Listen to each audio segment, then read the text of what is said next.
আলাইকুম। ওয়ালাইকুম আসসালাম। কি নাম? ভাইয়ার নাম আমার রাইনা আক্তার। কেন আসছেন প্রতিবেদনে?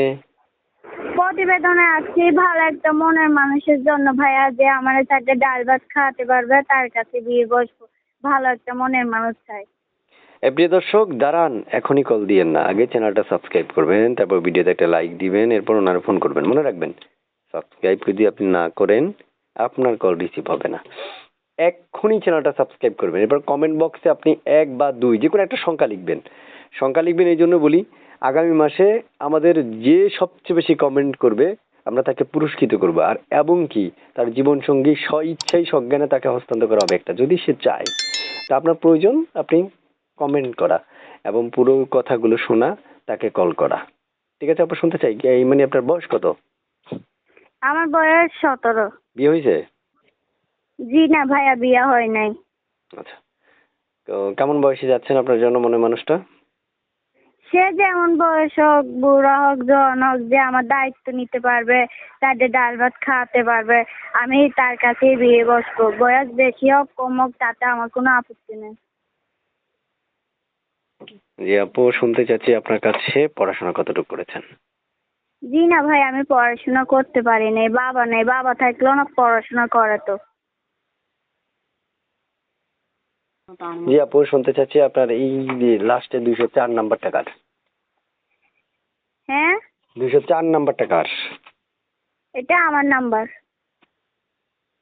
এটা আপনার নাম্বার? জি। এই নাম্বারে ফোন দিলে আপনাকে পাওয়া যাবে? হ্যাঁ, এই নাম্বারে ফোন দিলে পাওয়া যাবে। আচ্ছা আচ্ছা, এই নাম্বারে ইমো আছে? জি না, ইমুর নাম্বার নেই, এটা ছোট মোবাইলের নাম্বার, বাটন সেটে। জি আপু, এই নাম্বারটা আমি দর্শকদেরকে দিয়ে দিব। হ্যাঁ ভাইয়া, দিয়ে দেন। দর্শক আপনার সাথে যোগাযোগ করলে কল রিসিভ করবেন না কেটে দিবেন? না, কেন কেটে দেবো, রিসিভ করব। সত্যি? হ্যাঁ সত্যি। সত্যি? জি। সত্যি রিসিভ করবেন? হ্যাঁ রিসিভ করব। মনে থাকবে তো? হ্যাঁ মনে থাকবে। আচ্ছা, প্রিয় দর্শক, আমি এক এক করে অনেকগুলো তথ্য আপনাদের সামনে উপস্থাপন করলাম। এখন আপনাদের মন মতো হতে পারে, নাও হতে পারে, না হলে আমার কিছু করার নেই। যদি হয়ে থাকে চ্যানেলটা লাইক করে একটা সাবস্ক্রাইব করে দিবেন। কে কোথায় থেকে দেখছেন এগুলো জানাই দিবেন। অবশ্যই আপনাকে ফোন করবেন, ফোন করতে ভুলবেন না। এই মনে রাখবেন, উনি বলেছিল যে খারাপ কথা যাতে কেউ ওনার সাথে না বলে।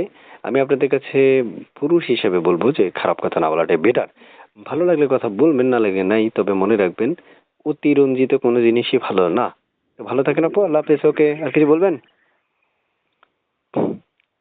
কিছু বলবেন আর? জি না ভাইয়া। ভালো থাকেন, আল্লাহ হাফেজ। ধন্যবাদ। আচ্ছা, আল্লাহ হাফেজ, রাখ।